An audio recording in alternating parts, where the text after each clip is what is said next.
Hendrik. It looks to me like we're in a shooting war. Are the Russians involved? I can't tell you that, but yes, the Russians are involved. We do not strike first. We retaliate before they even think of talliating. We need to stand it down because there hasn't been a sneak attack, has there?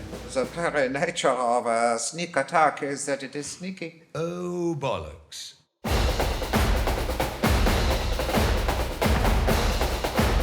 The Soviets have a machine that will destroy the world if we do not offer retribution. The Doomsday Machine!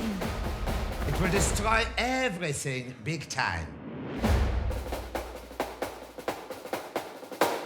We don't want to start a nuclear war unless we absolutely have to, do it?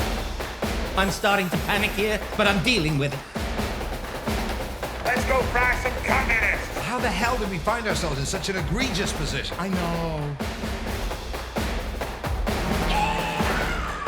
Hello, Dmitri. When I tell you about it, you're gonna be very angry. Oh, Jesse! Fuck! Gentlemen, you can't fight in here. This is the war room.